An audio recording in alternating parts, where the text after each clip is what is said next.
Manifesto, you all have your orders. Commence. But before that,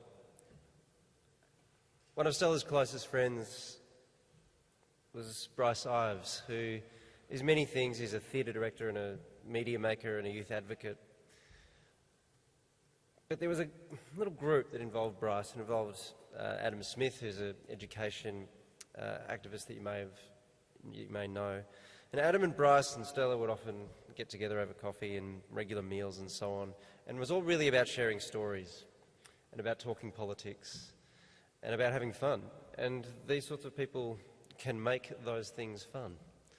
That's how remarkable they are, because they have this passion, this love, and this love for the work that they do. It's a very difficult thing to say that losing someone is like losing a sister when they're not actually of your family. That's a very heavy statement to make, but someone like Bryce is as qualified to make that statement as probably anybody has been in history. He's here to speak to you now. Please welcome him.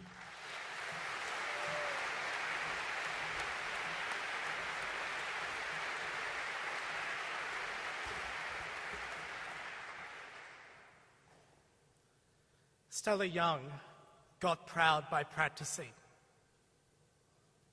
On her right arm, tattooed for the world to see, are 5 immortal words. Words that gave fuel and fire to my friend Stella. You get proud by practicing. We must practice getting proud. This world is not yet right for many of us. Disabled or able-bodied, female or male, black, white, transgender, lesbian, gay, heterosexual, bisexual, brown eyes, blue eyes, green eyes, Muslim, Christian, Jewish. This world is not yet right. On Tuesday, I went down to the tattoo parlour, my first and only visit, with Stella's younger sister, Maddie. And we both got those words tattooed so we can remember that you get proud by practicing.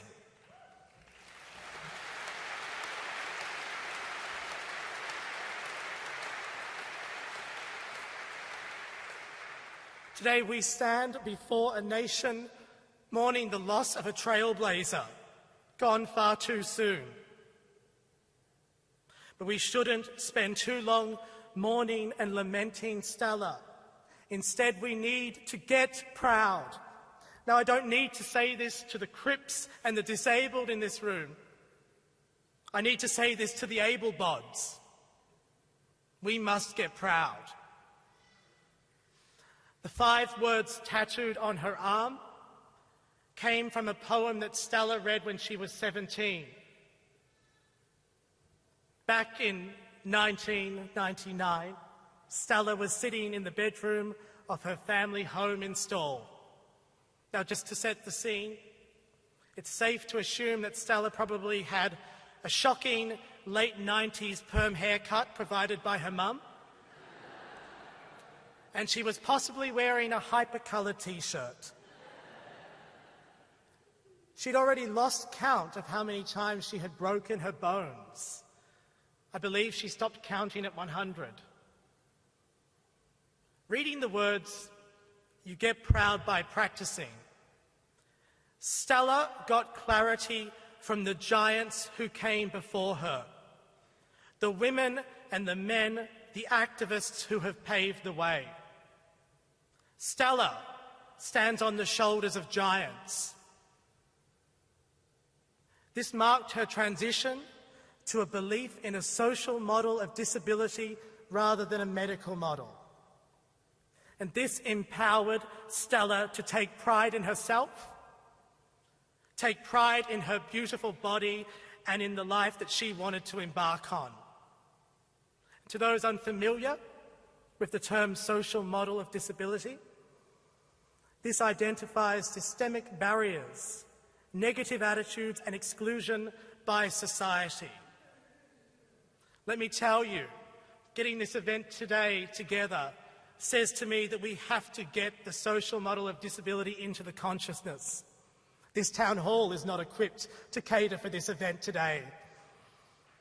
This means society is often the main contributing factor in disabling people. In effect, the poem was a catalyst for Stella to come out. And that poem, by Laura Harshling, goes a little something like this. You do not need a better body, a purer spirit, or a PhD to be proud. You do not need a lot of money, a handsome boyfriend, or a nice car, although a handsome boyfriend can be nice. You do not need to be able to walk, or see, or hear, or use big, complicated words, or do any of those things that you just can't do to be proud. A social worker cannot make you proud, or a doctor. You only need more practice. You get proud by practicing. Power makes you proud, and power comes in many fine forms, supple and rich as butterfly wings. It is music when you practice opening your mouth and liking what you hear because it is the sound of your own true voice. It is sunlight when you practice seeing strength and beauty in everyone, including Christopher Pine.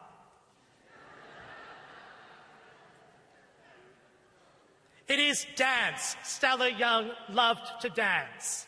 When you practice knowing that what you do and the way you do it is the right way for you and it cannot be called wrong.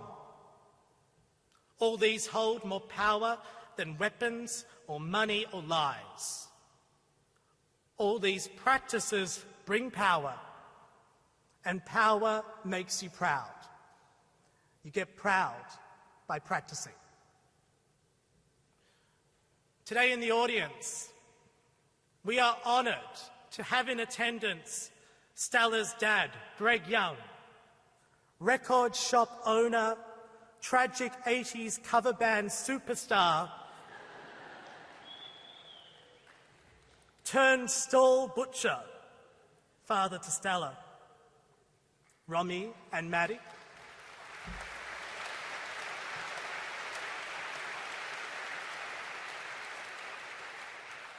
And Lynn, retired hairdresser and obviously the inspiration for the many outrageous hairdos of our dear Stella Young.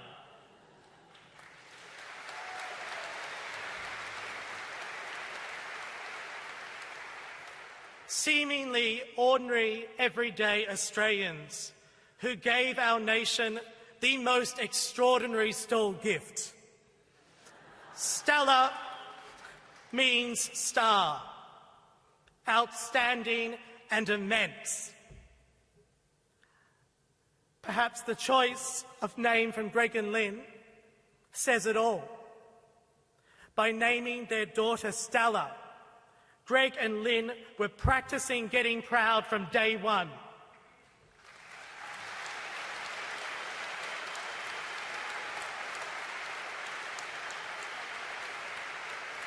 And I'll tell you something else.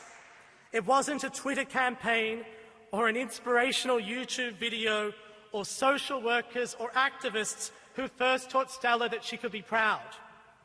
It was Greg and Lynn, Romy and Maddie who taught Stella that she wasn't a poor, pitiful, disabled person who was bound to die. No. Instead, she had a job to do. She was to be the eldest daughter and sister of a family that would get on with the job of living life to the fullest. Stella recently wrote, "Mum and Dad, who never wanted me to be anything other than what I am, who never expressed a scrap of disappointment that I wasn't quite what they were told to expect, who, despite being told not to have any more children because of the risk they'd have my condition, went on to have my two beautiful sisters.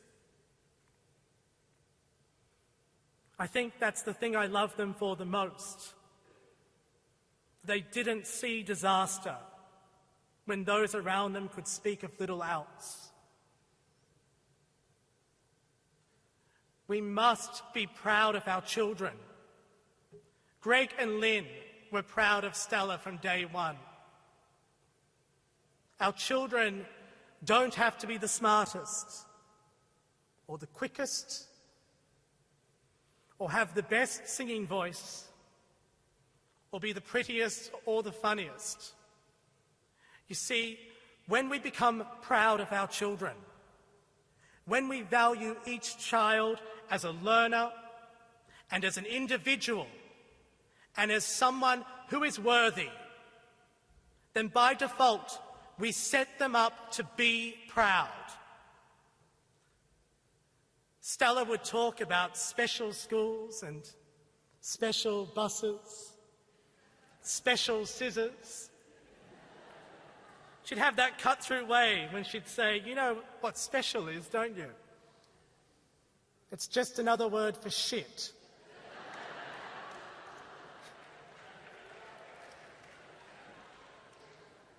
I can safely say that that cut-through comes straight from Greg and Lynn, who speak with the same honesty and demand the same sort of integrity and truth. Say what you mean, and say it passionately, and it's okay to swear. Swear words are good because they convey meaning that matter. And above everything else, Stella Young was an exceptional swearer.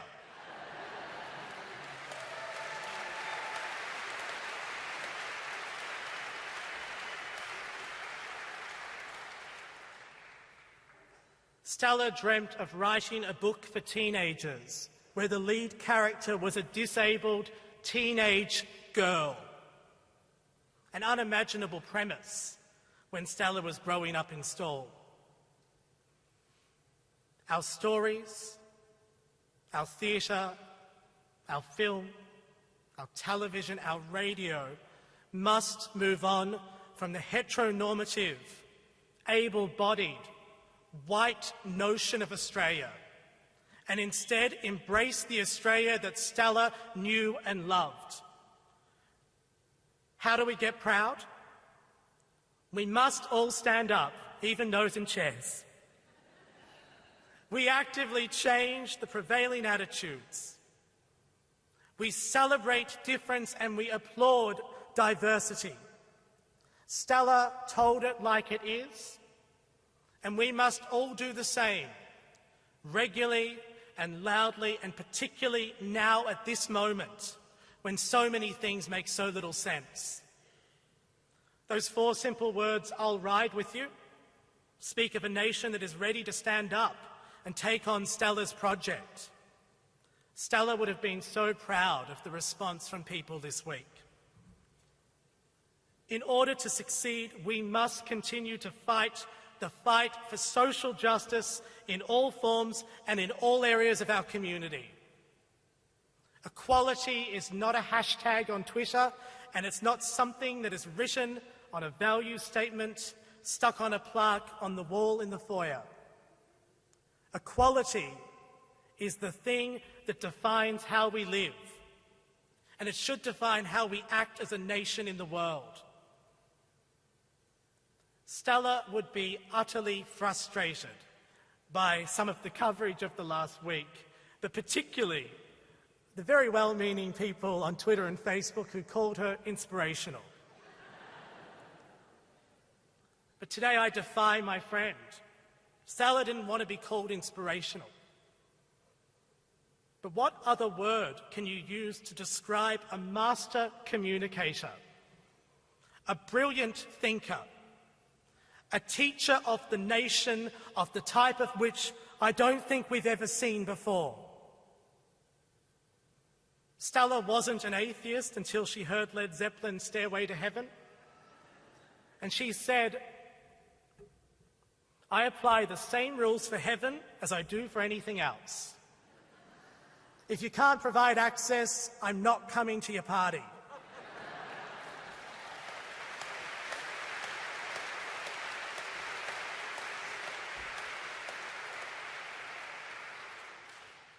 I don't think we should spend too much time prophesizing what may be.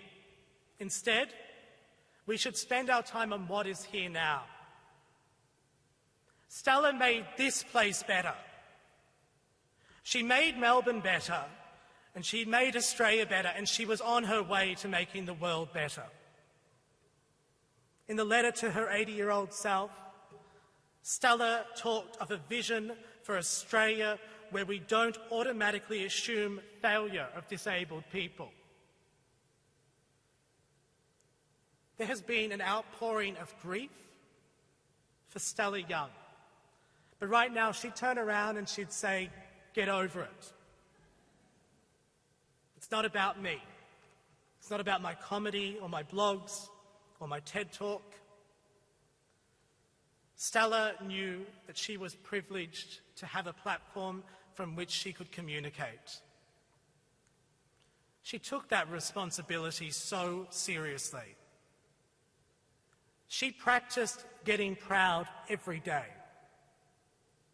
She gave voice to many of those in the community whose voices we miss out on hearing. There is not one single issue or idea that defines Stella Young. She was bigger than that. She was interested in bringing people together and in sharing and provoking ideas and thoughts that made us want to do better and be better. Half of all people with disabilities in this country live near or below the poverty line. Australia ranks last still amongst the OECD countries when measured of quality of life for people with disabilities. Stella says, "I dance as a political statement because disabled bodies are inherently political. But I mostly dance for the same reasons anybody else does, because it heals my spirit and it fills me with joy.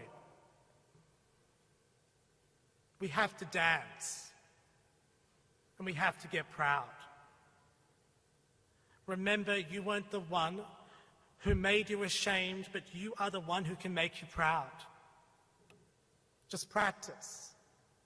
Practice until you get proud, and once you are proud, keep practicing so you won't forget." Stella got proud, and she practiced every day. We need to get proud.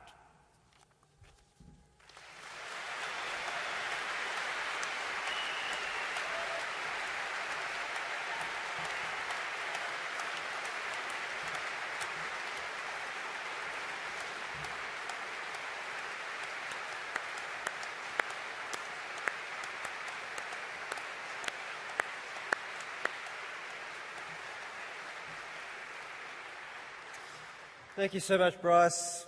Thank you so much to all of the people who've graced this stage today to share their thoughts on Stella.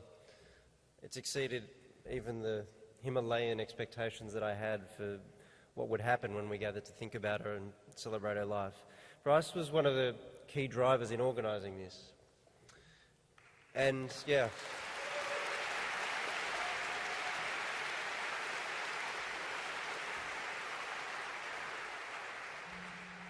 So when he says we have to dance, he means it. Literally. That is what will happen next. You're all invited to make your way down to Federation Square. There's going to be an audio-visual presentation of Stella. It'll be presented on the big screen, which is, I'm sure, exactly where Stella thinks or thought she belonged. There will be her favourite DJ there.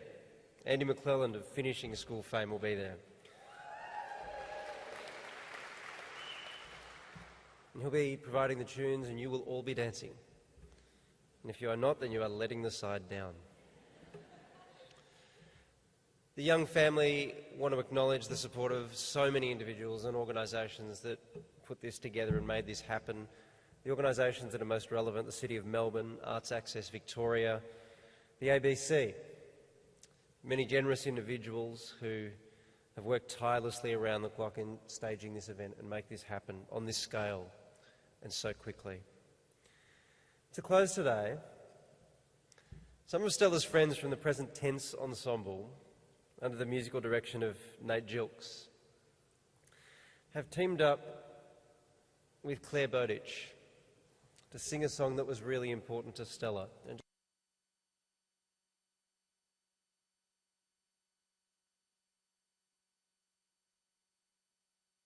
if you imagine it in her voice.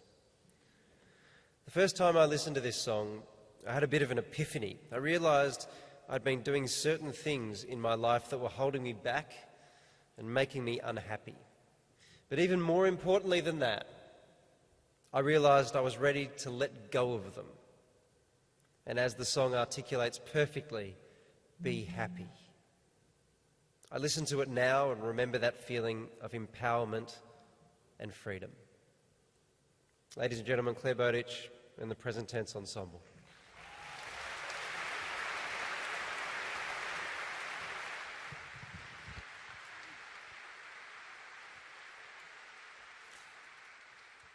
Stella was a dear buddy, and she would expect you to be singing along.